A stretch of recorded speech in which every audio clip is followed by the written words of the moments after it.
एक समय की बात है कि एक गांव के किनारे एक घना जंगल था। इस जंगल के पास एक गरीब लकड़हारा रहता था जिसका नाम रहमत था। रहमत का जीवन यापन जंगल से लकड़ियां काटकर बाजार में बेचने से होता था। वह मेहनती और ईमानदार व्यक्ति था जो हमेशा अपनी मेहनत की कमाई पर संतोष करता था। यही लकड़ियां वह बाजार में बेचकर अपने और अपने परिवार का पेट पालता था। वह एक पेड़ की शाखाएं काट रहा था कि अचानक उसकी कुल्हाड़ी उसके हाथ से छूटकर पास की गहरी नदी में जा गिरी। रहमत परेशान हो गया क्योंकि उसके पास नई कुल्हाड़ी खरीदने के लिए पैसे नहीं थे और कुल्हाड़ी के बिना उसका काम ठप हो जाता।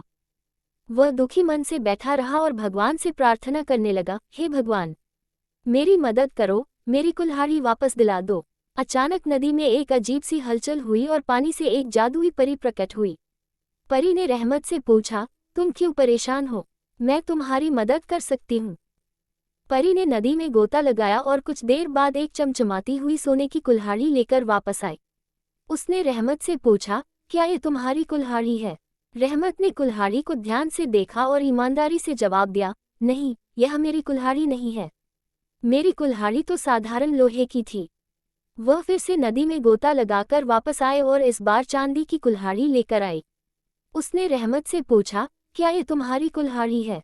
रहमत ने फिर सिर हिलाकर कहा, नहीं, ये भी मेरी कुल्हाड़ी नहीं है। परी ने तीसरी बार नदी में गोता लगाया और इस बार रहमत की असली कुल्हाड़ी लेकर आई। उसने रहमत से कहा, ये लो, ये तुम्हारी कुल्हाड़ी है। रहमत की खुशी का ठिकाना न रहा। उसने धन्यवाद देते हुए कहा, हाँ, यह मेरी कुल्हाड़ी है। आपका बहुत धन्यवाद। परी ने रहमत की ईमानदारी से प्रभावित होकर कहा, तुमने ईमानदारी का परिचय दिया है, इसलिए मैं तुम्हें इनाम देना चाहती हूँ। ये सोने और चांदी की कुल्हाड़ियाँ भी तुम्हारे लिए हैं। रहमत हैरान रह गया और खुशी से झूम उठा।